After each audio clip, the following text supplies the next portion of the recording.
In this age of huge amounts of information, as technology has become an important part of our daily lives, it has also made us feel lonely and connected at the same time.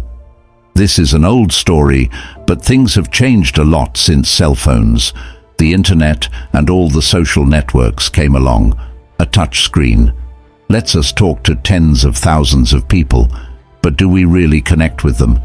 We get the impression that everyone is always happy, successful and liked on these sites.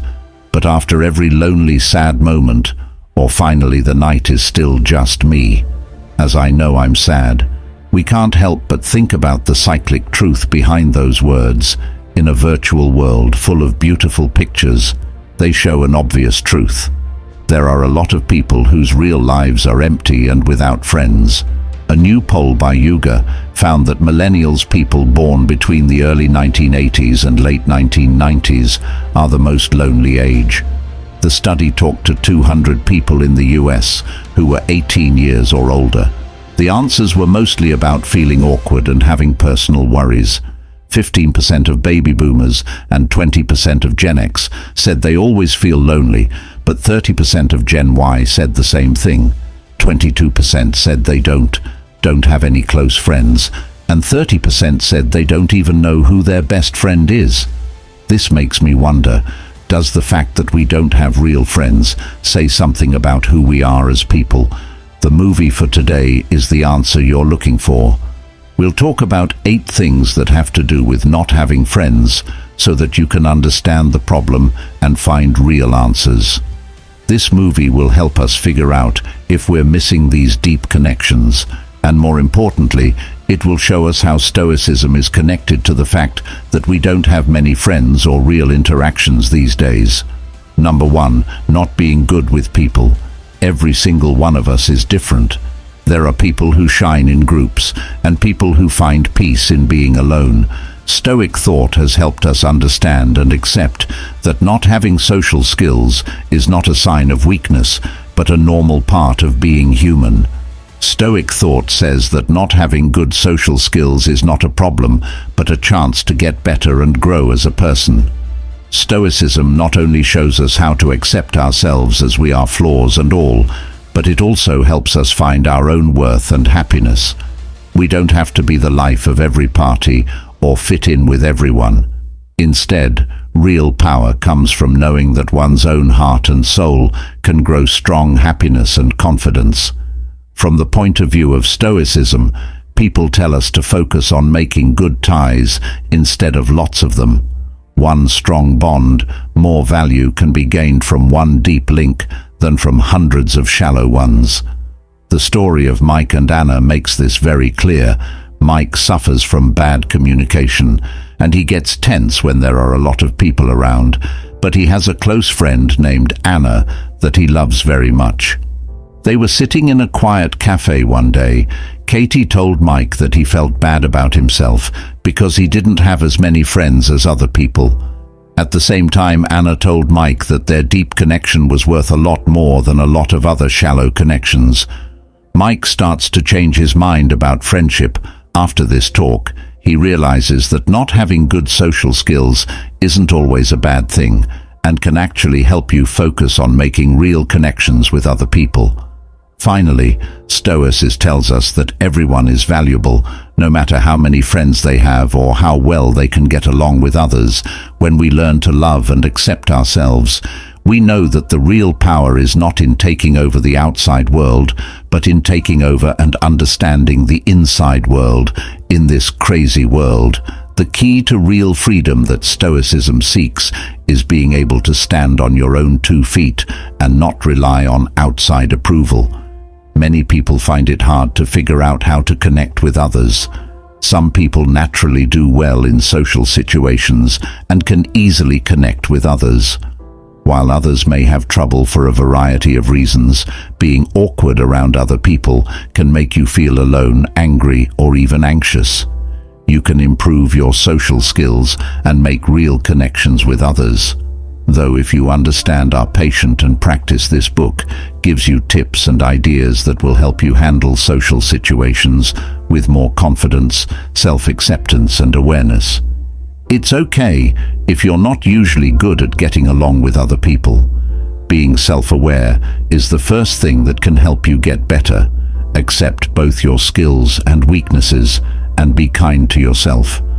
Understanding social cues, pay attention to things like tone of voice, body language and facial emotions that people do not say. Knowing these signs can help you figure out how someone is feeling and react in the right way, which will lead to better communication. Give the person talking your full attention. Keep eye contact and ask questions to help you understand. This is active hearing. Show that you are interested in what other people are saying and don't talk over them or stop them. Empathy and seeing things from other people's points of view to improve your empathy. Try to understand how other people feel and see things. Responding with empathy shows that you value and respect other people's situations, which makes your relationships stronger. Practice and patience. You can get better at social skills, just like you can get better at any other skill. Push yourself to leave your comfort zone, do social things, and get used to being in a variety of social settings over time. No matter how small your growth is, be proud of it and be patient with yourself as you learn. By putting these lessons into practice over and over again, you can gradually feel more at ease and sure of yourself in social situations, which will help you make stronger connections and improve your relationships with other people. Take it one step at a time. Remember that everyone has a different path to follow. Number 2, choices for living. As we search for who we are and the deepest meaning of life, we often come across different ways to live. Each choice has its own unique mark on it. From a Stoic point of view, though, this choice is more than just the choices we make every day about where to live, what to do for a living, and who to hang out with. In addition, it says a lot about how we choose to live our lives. So living a life based on Stoic thought isn't just about changing how you act and think. It's also about developing virtue and wisdom, a life that is both simple in terms of money and emotionally rich. According to Stoicism, each person is in charge of their own peace and happiness, getting over relying on outside for forces and bad feelings in order to live a simple and focused life. They avoid showing off and value the quality of their relationships and belongings over the quantity of those things. Self-improvement is the main goal of this way of life to reach spiritual and intellectual mastery. We always try to study and think on ourselves. Realize that the keys to true happiness are to accept and adjust just to the changes that happen in your life. Don't misunderstand me though, that doesn't mean we should give up on everything. Instead, they should learn to accept the things that can't be changed at the same time. Be ready to deal with problems. If you are a mother who works full-time and takes care of your family, you probably don't have much time for friends and family. There are times when you miss chances to spend time with family and friends. You can get a better mix between work and social life by making changes to the way you live. Figure out better ways to use your time, to set aside time to hang out with family and friends, like going shopping or for coffee. You will be happier with your family and friends, and your relationships will get stronger. Picking a lifestyle is more than just choosing how to live each day. It's also a commitment to growing as a person and finding peace within yourself. Kindly rate the movie. If you like the way of life, making choices all the time is what life is all about.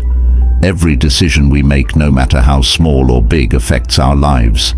Choices for living is a philosophy that stresses how important it is to make mindful choices in order to live a happy life. It recognizes that the big and small decisions we make shape who we are and the roads we follow. We can go through life with purpose, integrity, and satisfaction if we know how powerful the choices we make are. Here are 5 important things you should learn about choices for living. Self-awareness. Knowing yourself is the first step to making smart decisions. Being self-aware means knowing our own views, values, strengths, and weaknesses. By getting to know ourselves well, we can make decisions that are in line with our true wants and needs, clear purpose. If we don't have a clear sense of purpose, the decisions we make might not have any direction or meaning. Figuring out our purpose gives us a way to make choices that will help us grow and be happy in the long run. Responsibility: the decisions you make have effects, and you need to own up to them in order to grow as a person. Recognizing the results of our choices, whether they were good or bad, gives us the power to learn, change, and grow the courage to choose. When we make decisions, we often have to leave our comfort zones and face the unknown.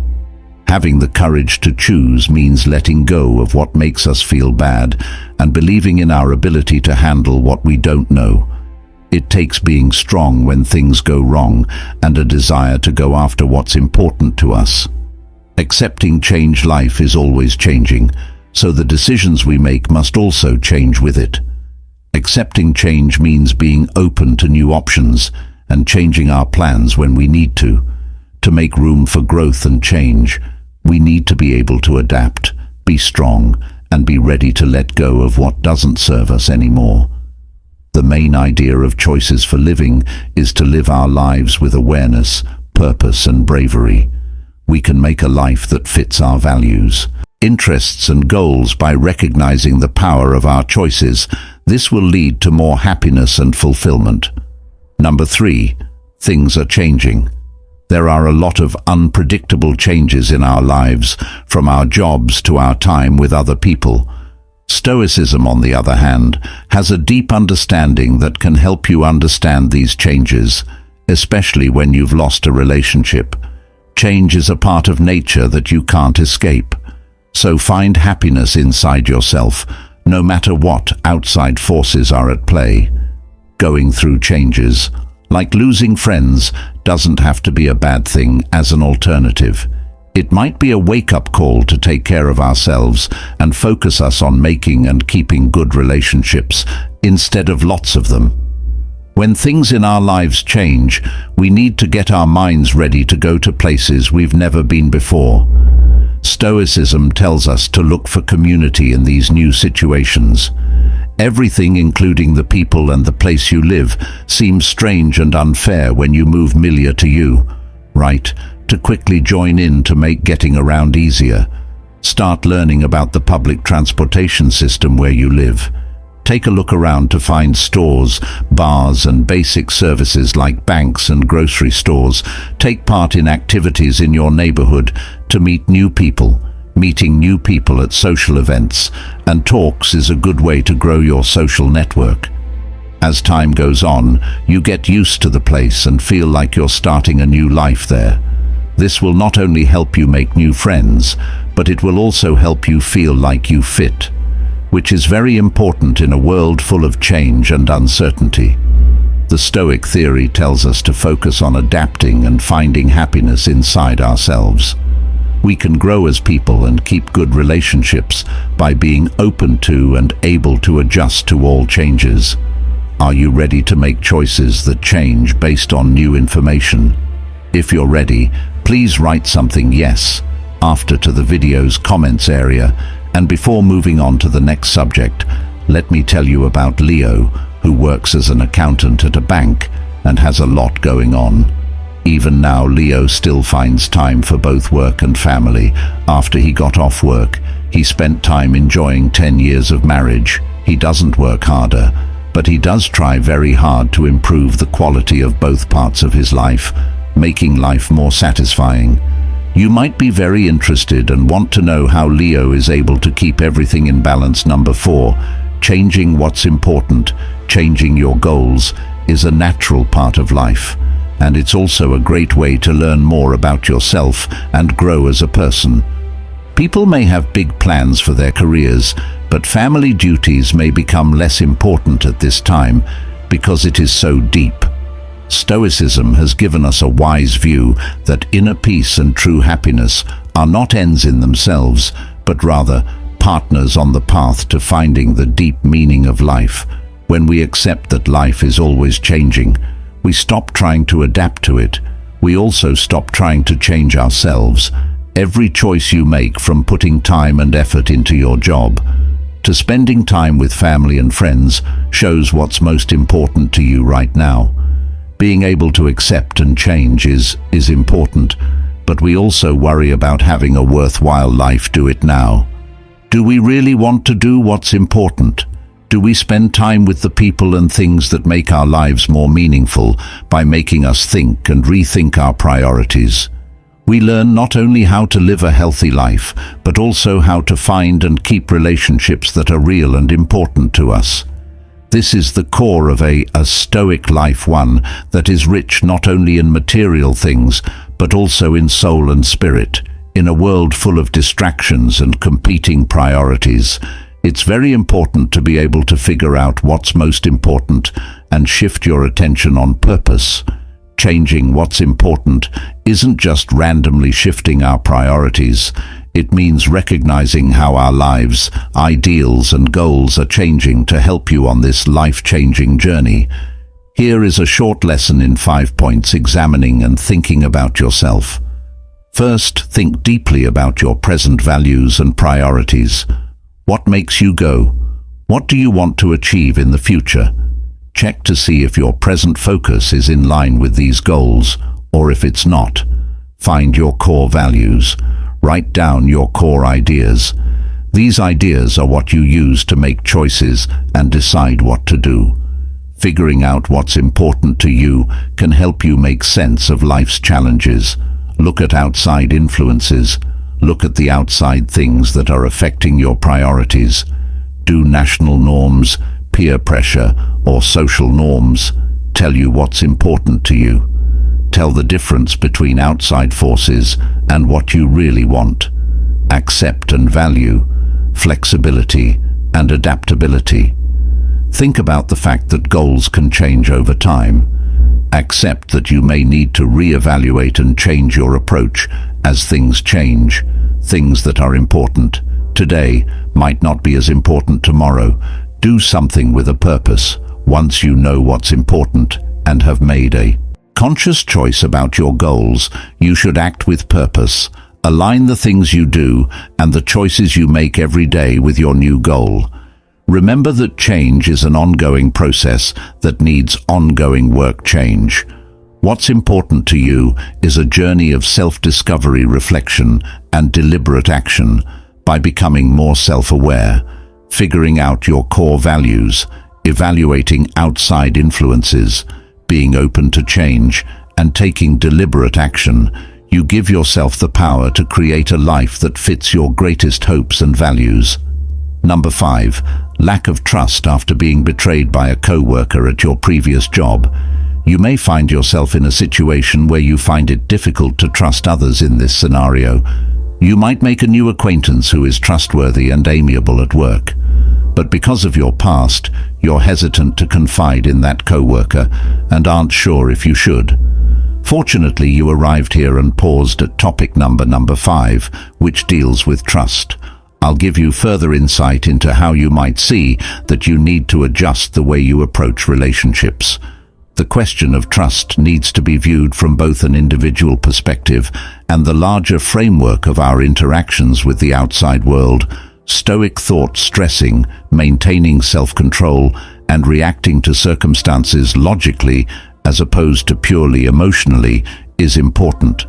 The notion that people are frequently influenced by outside factors is another crucial component of the Stoic interpretation of trust. Instead than relying just on other people's deeds, trust should be founded on a profound comprehension and acceptance of human nature's imperfections. We learn to trust our own abilities to handle and accept things, even when they might not go our way. During this self-evolving process, the trust issue is more than just a personal barrier. It's also a chance for introspection and development.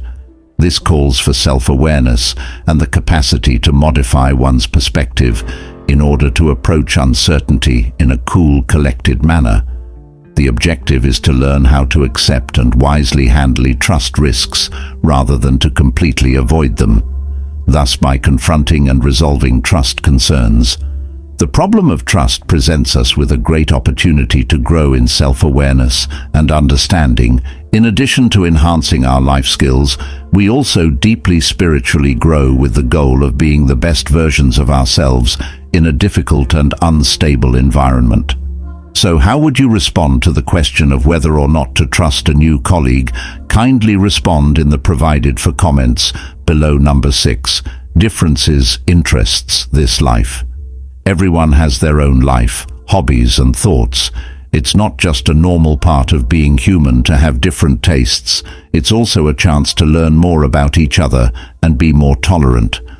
The Stoic philosophy tells us to find peace within ourselves by accepting and honoring these differences. We shouldn't feel sad or alone because we don't have the same hobbies as other people. Having different hobbies can lead to the end of a relationship. That's not always a bad thing, though. Every one of us is told to follow our own hobbies and grow them without worrying about what other people think. This gives us more freedom to find happiness and purpose in our lives on our own.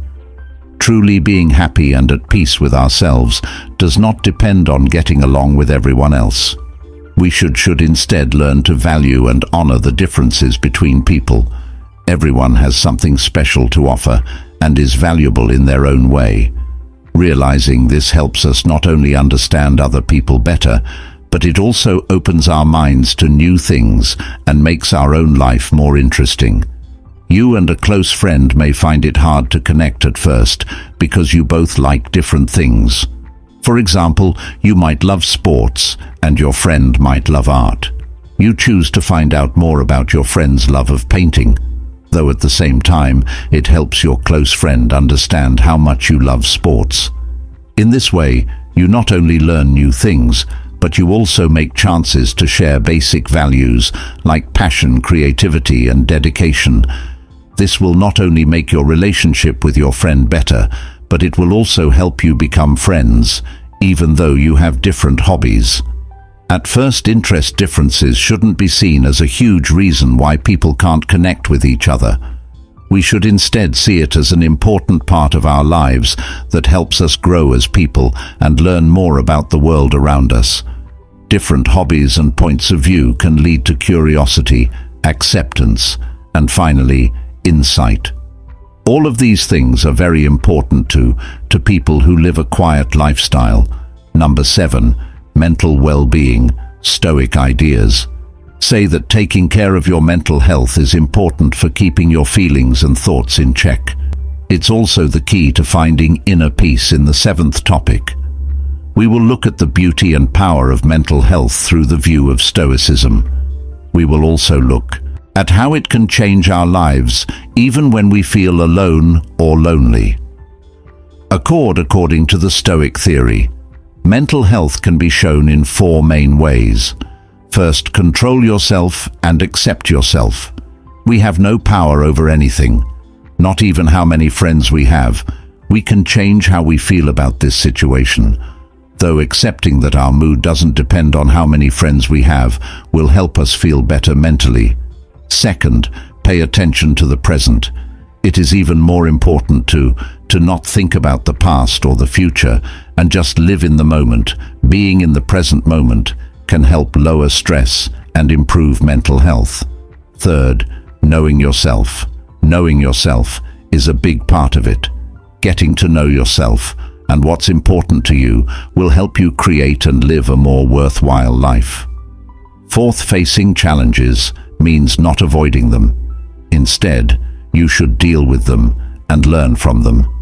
Being able to deal with loneliness and hard times helps build grit, which will have a big positive effect on mental health. To sum up, taking care of your mental health is more than just staying away from bad feelings in order to live a worthwhile life. It's also about strengthening your spirituality. Also, make and keep in touch with people you might become friends with. When we align that with Stoic wisdom, we bring people together through shared thoughts, which leads to a deep and meaningful relationship. Do you know how